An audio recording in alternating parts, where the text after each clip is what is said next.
찬양이란 우리가 하나님께 선물 받은 것들에 대해서 하나님께 감사함을 고백하는 것이라고 합니다.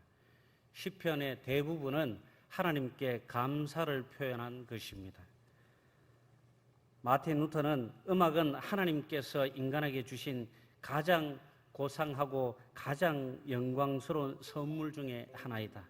하지만 음악은 사탄에게는 가혹한 징벌이다.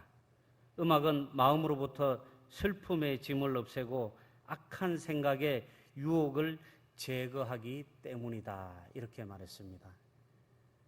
찬양은 때로는 우리를 슬픔에서 기쁨으로 인도하여 주고 연약한 우리의 모든 심령들을 하나님께 맞추어서 강하게 그 믿음으로 승리할 수 있게끔 만들어주는 것이 찬양이라고 했습니다.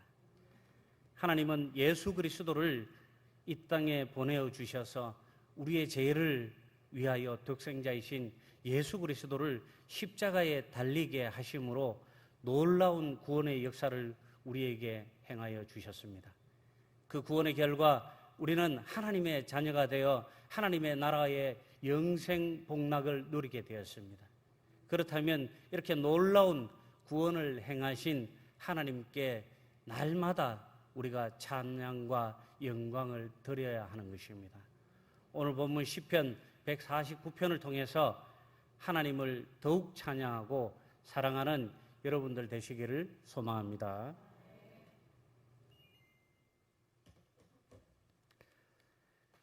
하나님을 높이는 것을 찬양이라고 합니다. 찬양은 먼저 온 우주의 왕이신 하나님을 높여드리는 것입니다. 사실 하나님은 우리의 행동에 따라서 높아지거나 낮아지지는 않습니다.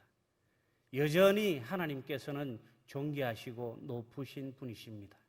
사실 하나님은 우리의 모든 행동과 상관없이 하나님은 여전히 왕이시고 존귀하신 분이십니다. 따라서 존귀하신 창조주 하나님을 인정하는 것이 바로 찬양이 시작되는 것입니다.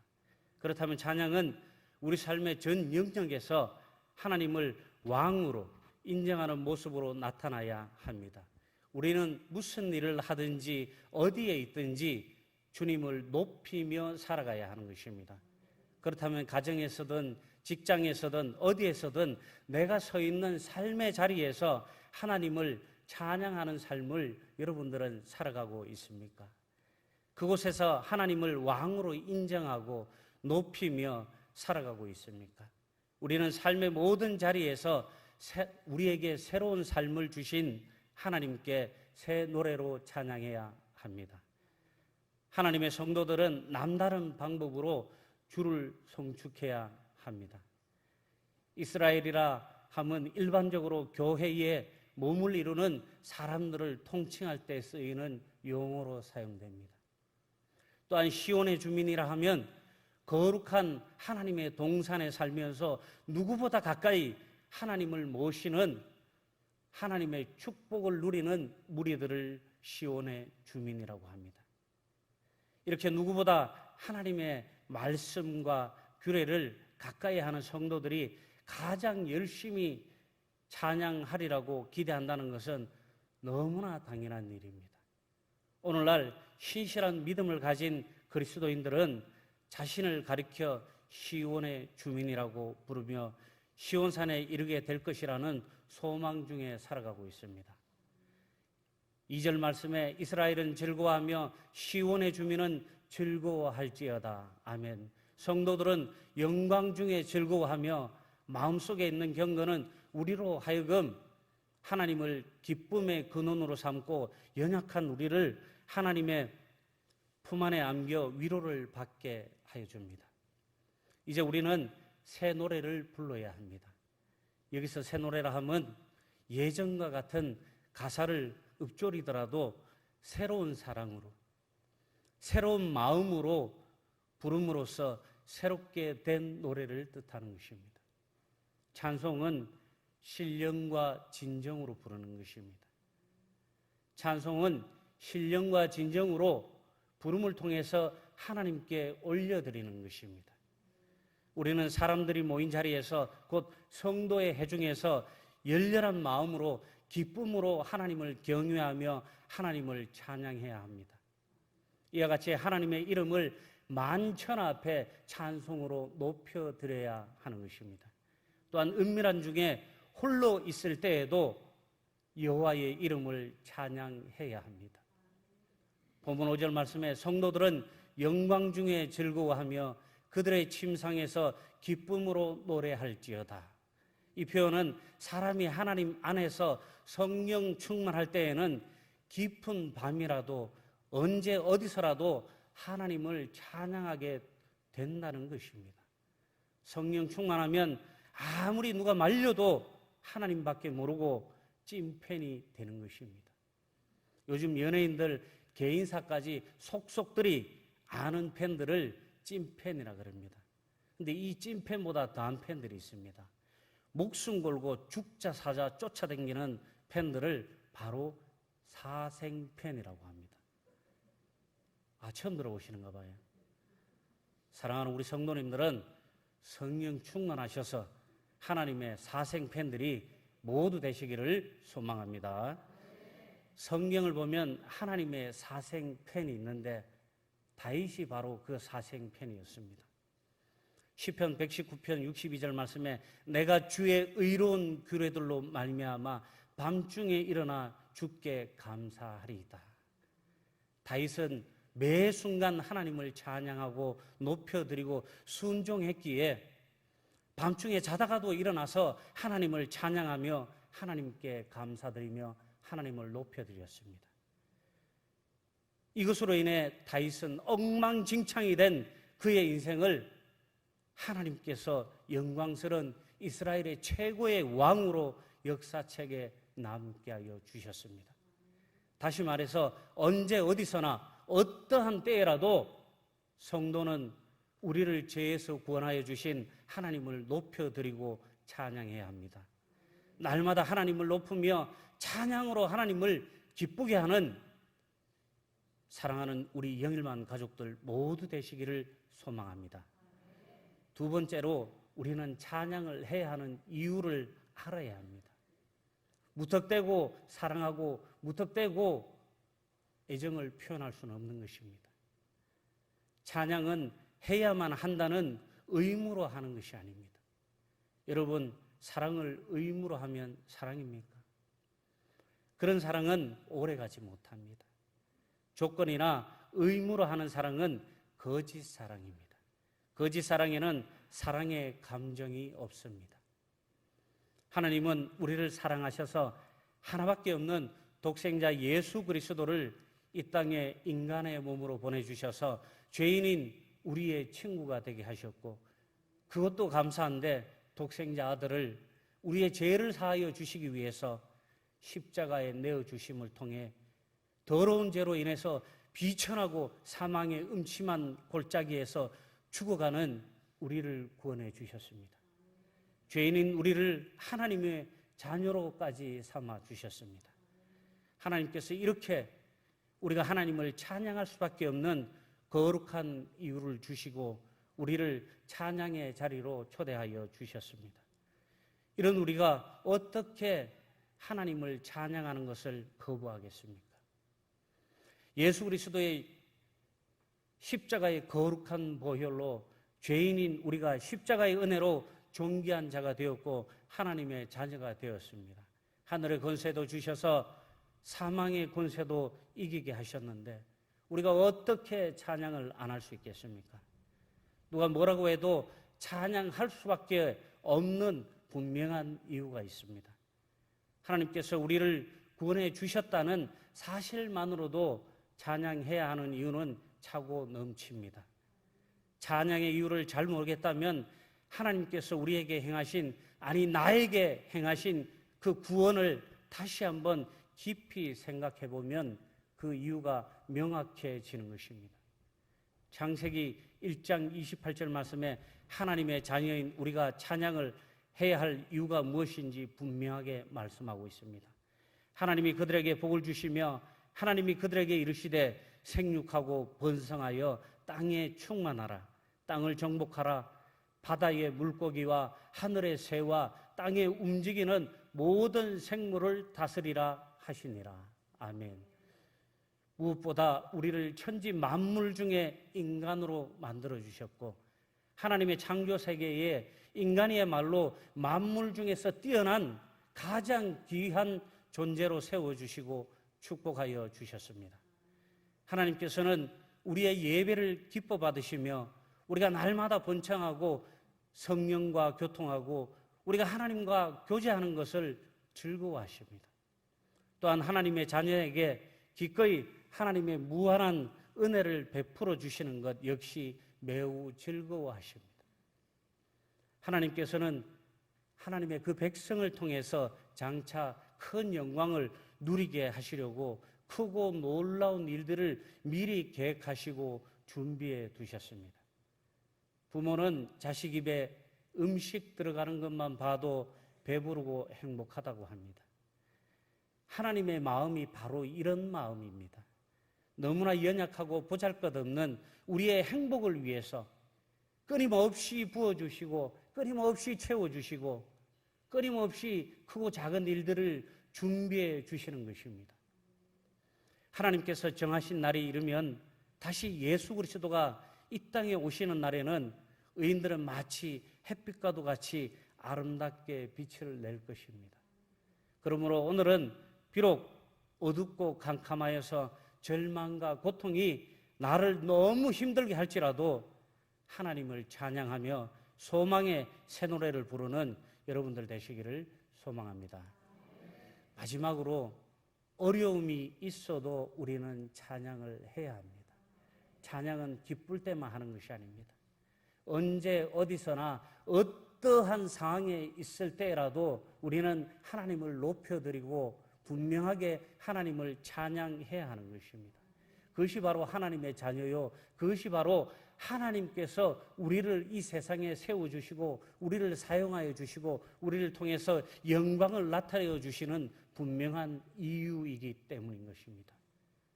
하나님이 우리의 왕이 되시고 우리를 인도하고 계심에도 불구하고 여전히 우리들 삶 속에 불행 끝 행복 시작이 아니라 간혹 우리를 힘들게 하는 어려운 상황들이 찾아오기도 합니다. 어떤 때 보면 목사님들 가정에도 너무나 큰 고통과 고난으로 시험에 들 때도 있습니다.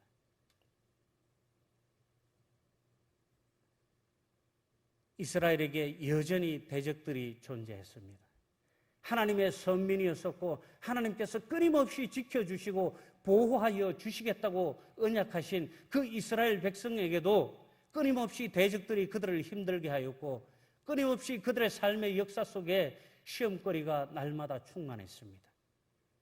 그들은 고통 속에 살았고 때로는 민족이 몰살의 지경까지 가기도 했습니다.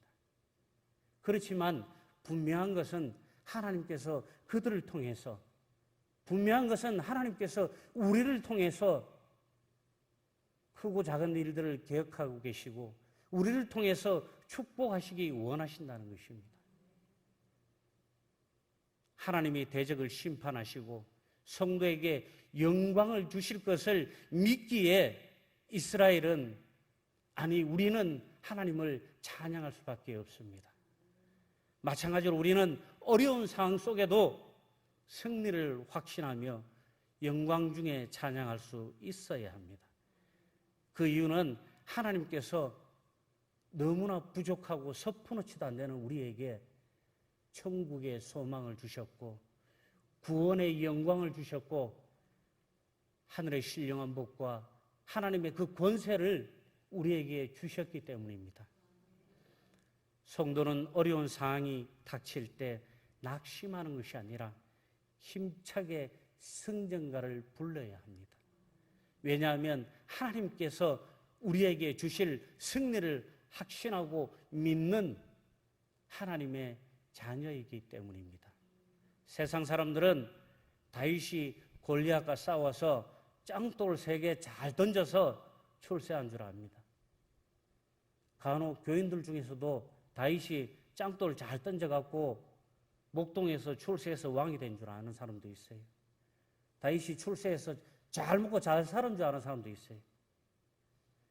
그러나 다윗은 언제나 하나님을 찬양하며 사랑하는 사람이었습니다. 철저하게 하나님 말씀에 순종하는 사람이었습니다. 우리가 하나님을 찬양하기 위해서는 하나님 말씀에 순종할 수 있어야 돼요. 하나님 말씀에 순종하는 것이 하나님을 찬양하는 첫 번째입니다. 골리앗과 싸울 때에도 누구도 거인인 골리앗이 하나님을 모욕하고 이스라엘 백성들을 조롱하고 있어도 그 골리앗에게 죽을까 봐 죽음이 두려워서 아무도 나서지 못했습니다. 그러나 언제나 하나님을 찬양하던 다윗의 눈에는 그 거대한 골리앗보다 더 크고 위대하신 하나님께서 자신과 함께 하시는 것을 보았습니다. 다윗은 하나님을 찬양하는 마음이 차고 넘쳐서 시편 150편 중에 73편이나 지어서 하나님을 찬양했습니다. 찬양할 때 두려움이 없어지고, 찬양할 때 나와 함께 하시는 하나님이 보이고, 찬양할 때 하나님께서 나와 함께 하시는 것입니다. 누구든지 자신이 평강과 은혜 가운데 지내게 된 것을 진심으로 하나님께 감사하며 찬양할 때 승리의 복을 누리게 되고 축복의 통로가 열리는 줄 믿습니다. 예수 그리스도께서는 복음의 능력으로 말미암아 승리를 거두시며 은혜의 힘으로 영혼의 대적을 눌러 이기셨습니다. 예수님께서 사역 중에 환자를 고치시고 기적을 행하실 때 다른 특별한 능력을 행하신 것이 아니었습니다. 항상 복음의 능력으로 행하셨습니다. 마태복음 4장 3절에 시험하는 자가 예수께 나와서 이르되 내가 만일 하나님의 아들이거든 명하여 이 돌들로 떡덩어리가 되게 하라. 예수께서 대답하여 이르시되 기록되었으되 사람이 떡으로만 살 것이 아니요 하나님의 입으로부터 나오는 모든 말씀으로 살 것이니라 하였느니라 하시니, 이에 마귀가 예수를 거룩한 성으로 데려다가 성전 꼭대기에 세우고 이르되 내가 만일 하나님의 아들이거든 뛰어내리라. 기록되었으되 그가 너를 위하여 그의 사자들을 명하시리니 그들이 손으로 너를 받들어 발이 돌에 부딪히지 않게 하리로다 하였느니라. 예수께서 가르치되 또 기록되었으되 주 너의 하나님을 시험하지 말라 하였느니라 하시니, 마귀가 또 그를 데리고 지극히 높은 산으로 가서 천하 만국과 영광을 보여주며 이르되 만일 내게 엎드려 경배하면 이 모든 것을 내게 주리라. 이에 예수께서 말씀하시되 사탄아 물러가라. 기록되었으되 주 너의 하나님께 경배하고 다만 그를 섬기라 하였느니라. 아멘. 예수님께서 40일 금식 기도 후 사탄 마귀의 시험을 받으실 때에도 예수님께서 마귀에게 자신의 능력이나 의지가 아니라 말씀으로 기록되었으되 또 기록되었으되 기록되어 있으되 라며 복음으로 시험을 이겨내시는 모습을 보는 것입니다. 바로 이러한 점에서 모든 성도들은 복음으로 말씀으로 우리의 삶을 채우고 살아야 합니다. 그래야 우리의 모든 삶의 모든 문제가 해결되고 찬양의 삶이 넘치는 충성된 하나님의 군사들이 되는 것입니다.